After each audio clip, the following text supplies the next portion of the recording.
Hello everyone, you're watching my new project where I'm building a 2-story compact house with a total area of 50 square meters. I'm planning to spend an amount equivalent to just 1,000 United States dollars on it. I still don't have the full amount, and even if I did, I'm not the kind of person who takes unreasonable risks and throws money around like, if it works out, great, if not, oh well. No, I need it to work out. I have a small stock of lumber, which I'll use first, and I'll be very careful with my money. I'll also consider the cost of building materials I already have. With free materials, you could build a cheap house of any size. I'm using lumber of this particular size because that's what I have. If I had a different size, I'd use that instead. In this video, I'll talk less and focus on doing more. Let's start and I'll explain as we go. First of all, I just want to say that this is all completely serious and not a joke, and I also want to apologize for some things here and there. Video quality starts low but improves. Audio isn't perfect, but you can hear me, which is what matters. I don't have the filming experience of Fedor Bondarchuk, sorry about that, and I'm also saving a lot on filming equipment. A 25 mm or 1-inch board is the most common, widely available, and inexpensive lumber. When bought fresh, it dries and seasons quickly due to its thinness. I use it mainly to make the frame's main structural elements.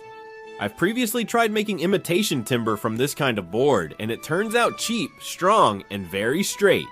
Here's how it's done. You take a board that's 150 mm wide, but mine, after lying under a shed behind the barn for 10 years, has dried down to 145 mm. I've accumulated a lot of metal angle and profile pipe scraps from welding projects around the house. I welded 120 x 120 mm cores and placed them in the pseudo beam every meter. Using 3 boards, I joined the cores with 6 mm furniture bolts. I fastened the boards with 76 mm black self-tapping screws every 20-25 cm countersunk the heads, then used an angle grinder with a flap disc to round the edges. It turned out really nice. If an ordinary person sees it, they'll definitely think it's a real thick beam, 170 by 170, but I still had to get some store-bought metal. I bought some square profile pipe, 120 by 120, and some 12mm studs. I also used some used 150 by 60 profile that I had bought earlier at scrap metal prices. With the help of welding and an angle grinder, I made these connecting elements. I'll provide their drawings later if the design isn't clear from the video. If you're too lazy to weld beam cores from scraps, you can cut them from this pipe using an angle grinder. I did this when I ran out of metal scraps. Our project is extremely budget friendly, so let's forget about 3 meter 2.70 and even 2.50 ceiling heights. The first floor will be just over 2 meters high.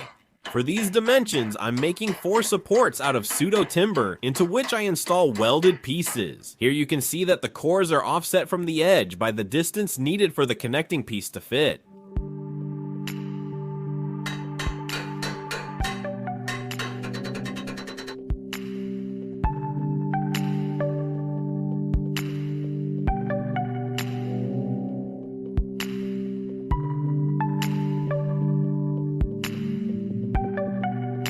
Sometimes I'm waiting in line to buy supplies or going on a long drive with my wife, and I think about how I could make better use of that time. I'm sure you all know what I'm talking about. So good news, because I found an easy, fun, and effortless solution, and that's thanks to today's sponsor, Free Cash. Free Cash is a global online platform which anybody can sign up to for free and actually make some real money while playing popular mobile games. Once you've signed up to Free Cash, you can browse through a variety of different games until you find a game that intrigues your interest, or you can answer some surveys. And by doing that, you get rewards, which are real cash, crypto, or gift cards. I'm gonna choose Bubble Blast. Every time I open this app and play, I can earn real cash depending on how many times I play. If you had any doubts, this company is completely legitimate, with over 260,000 reviews and a 4.8 star rating on Trustpilot. So let's say I've been driving and playing and earned $20, and now I want to cash out. How do you do it? Very quick and easy. You have multiple options to choose from to withdraw anytime: PayPal, Amazon gift cards, and more. Download free cash today by using my link in the description or scan the QR code on your screen, and you will be rewarded with $5 for choosing your first offer. It's $5 just to click on my link and download free cash. So imagine how much money you can make in your free time. Sign up and choose a game and you get $5. Enjoy. I drill a hole and use a 10mm stud to secure it. In this particular case, I'm using the foundation from a demolished shed. By the way, here's the shed before it was taken down. My house should turn out much nicer and better than the shed was. If I didn't have this foundation, I would either make a concrete pile foundation, drilling the holes with a manual auger, or use screw piles, which I would also make myself and screw in by hand. Both of these options are very cheap if you make them yourself. You only need 8 support points, which means just 8 piles to install the 4-corner power supports. The frame, I made these embedded parts and fastened them to the foundation with anchor bolts. My goal is to get supports that can be adjusted in height within about 10 centimeters, and this is achieved by using 12mm threaded studs. Here the studs serve a purpose, but over there, they're unnecessary. For convenience, before installing the vertical supports, I fitted horizontal pseudo beams by adding connecting elements to the foundation's embedded parts and adjusting their length. The beams and corner cuts were done at a comfortable height, so installing the supports was quick and precise. For the 4 intermediate supports, I used simpler adjustable embedded parts and attached store-bought beam brackets before installation for convenience.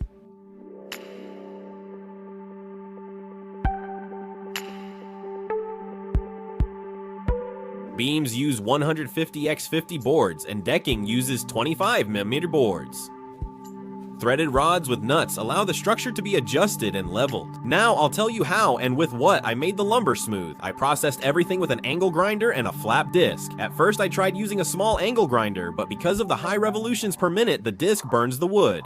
Using a large disc on a large angle grinder is similar, but a 125mm disc on a large grinder works perfectly. If my small grinder had adjustable speed, it might have worked too. But I try to work with whatever tools I have. Thanks to processing with the angle grinder, you get an excellent decorative effect. I already noticed this when I previously made a porch canopy. Note that the process is physically demanding, so treat it like a workout. For example, people pay money to lift weights at a gym, but here you get a good workout and you don't have to pay. And there's also a result at the end. The excellent result is strong arms and a polished board. In one shift, I managed to process only 5 6-meter boards, 25 by 145 on all 4 sides. Of course, a shift isn't 8 hours, it's 4 or 5, but physically and mentally I couldn't last any longer. It's not unbearably hard, but it's very monotonous. Then I had to switch to lighter and more creative work, like painting. Maybe someone has a more efficient way to sand boards with an angle grinder. I encourage you to share it with the world in the comments under this video. If I had planned the 25mm board with a machine, it would be 20mm thick, but the angle grinder removed less material, preserving thickness. Combined with 63 summing joist spacing, this made the floor rigid enough.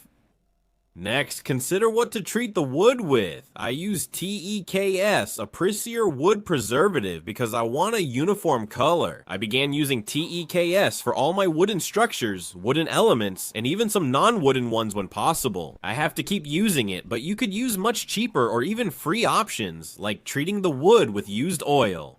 I watched a bunch of videos about this. Everyone only praises it. The only downside is that you might not be able to get a variety of colors. All those marsh marigolds, teaks, rosewoods, mahoganies, etc. But strict saving demands sacrifices.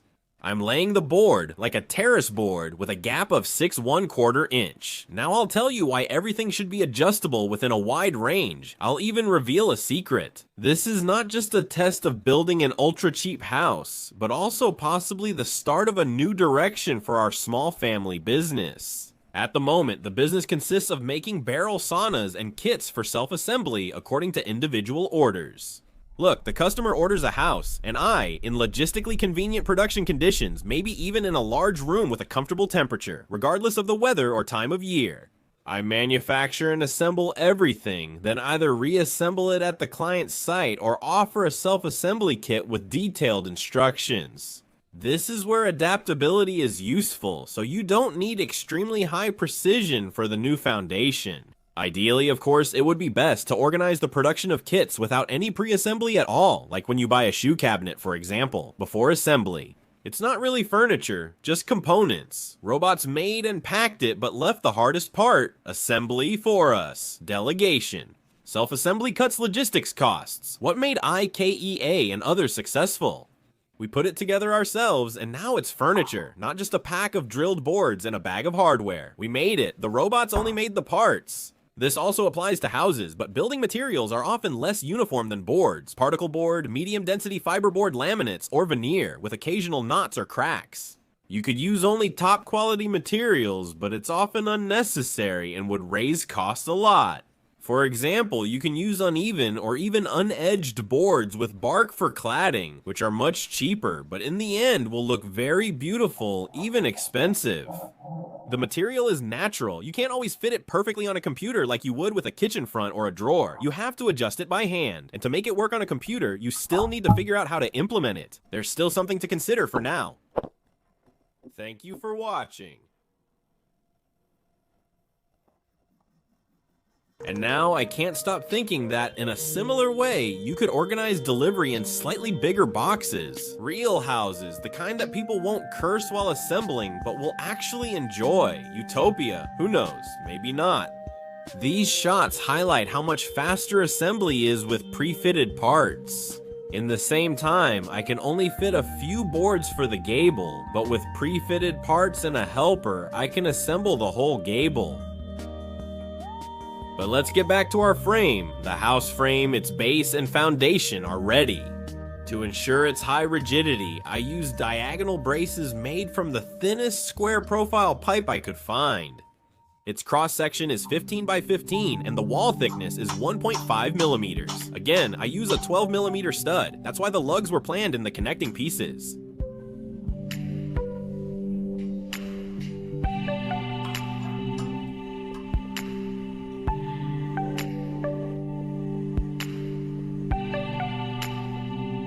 In the first version, I made a bit of a mistake and put studs on each part of the braces, but this option is enough. Braces are needed to skip building the first floor walls and go straight to the second floor, cover the roof sooner, and work in bad weather. Once the wall spaces between frame posts are filled, braces may not be needed. While working, I realized this isn't just a regular lighthouse or summer cottage, but basically a mobile home. All connections use threads or self-tapping screws, making them easy to disassemble. This is useful in the following cases. For instance, a young, unsettled family decides the wife buys land and the husband builds a house on it. They bought land, built a house, but their relationship ended, a common story today. Often, a painful division of jointly acquired property begins, but in this case, the ex-husband packs his things. In fact, he takes apart the house and reassembles it on his new lover's plot. Cool, in my opinion. This approach could revolutionize lightweight home construction, much like Elon Musk's breakthrough in pickup trucks, where he noted most modern pickups look the same. In terms of appearance, the genius came up with a truly extraordinary option with equally remarkable features. The electric cyber monster turned out great. Or another idea for the house. As a resident of Belarus, where large collective farms dominate and private land ownership is absent, the Soviet idea that everything belongs to the collective still partly remains. Mobility, in the form of easy assembly and disassembly of the house, can be used for living in a beautiful place, for example, on the shore of a picturesque lake, without spending money on acquiring land. We select a site, discreetly install helical piles, and within days transport and assemble the house with a light trailer. It seems there was a law in Home Yell that if you lit the stove in a self-built house before being caught and smoke appeared, the house had to be registered with authorities. Most buildings in Monastirek and Yakubovka were self-built. In any case, while the authorities are scratching their heads, 6 months or a year will pass, and by then you can take everything apart and move to an even better place. If my video series on this project is well received, I'll show this possibility myself. This YouTube factory transforms dreams into reality.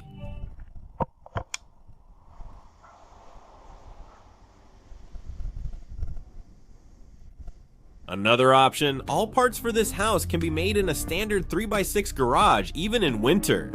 Like when I built my first barrel saunas and set them up on site in days, instantly earning your neighbor's respect.